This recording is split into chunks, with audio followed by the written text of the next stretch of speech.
want to talk to you about this, our brain.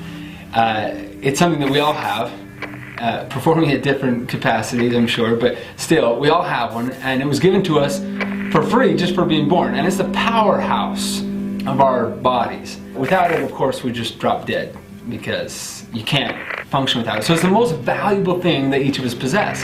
So it's pretty important that we protect it, right? And luckily we have these things called skulls to help us out.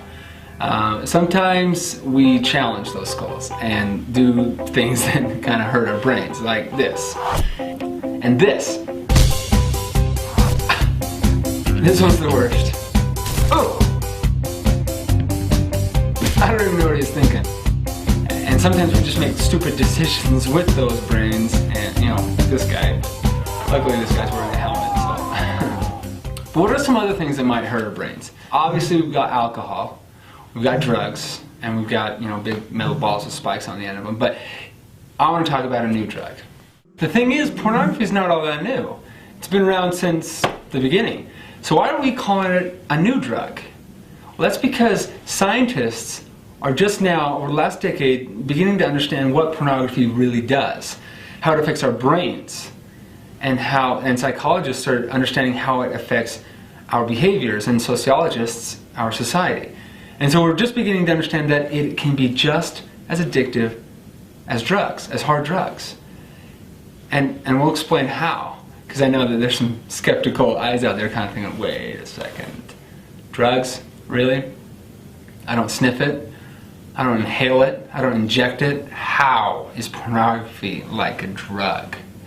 But first, you're probably wondering, dude, we're teenagers, why are you talking to us? Why are you talking to us about pornography? It's an uncomfortable topic, right? In fact, I bet you anything that as you guys came into this, as you kind of found out what this was going to be all about, you thought to yourself, oh boy, here we go. Shoot, you know, how do I get out of this? I mean, not a lot of people like to talk about it, but it's becoming more and more of an issue, and we got to deal with it. And here's why we're talking to you guys. The largest group of internet porn users is youth, ages 12 to 17. You guys. 90% of the people watching this video right now fit into that group. Do you know what the average age of exposure is for pornography? 11 years old. 11! And 9 out of 10 youth ages 8 to 16 have seen it. So we know what it is. We know what it is. We're not here to define it. Get this. Every second, now, 30,000 people are viewing online pornography. And what was the largest group of internet porn users? 12 to 17. So you see how a lot of those are there. And girls, watching this right now, listen up. A lot of you tune out for topics like this. You can think, okay, it's a guy's issue. It's not my issue. Recent statistics show that 30% of addicts are women. That number has skyrocketed over the last decade, and it's growing. So current research is showing that pornography is a drug, and that it can lead to addiction. But some of you are looking out there going like, well, how? It doesn't make any sense. How? Again, I don't sniff it, I don't smoke it. Well, how? Let me show you. Pornography goes in through the eyes, in through the iris, and triggers a release of chemicals in your brain. Chemicals like dopamine, serotonin, epinephrine, oxytocin. Now this isn't a science class, but you may have heard of some of those. Now these are natural chemicals that your body produces. These chemicals are needed.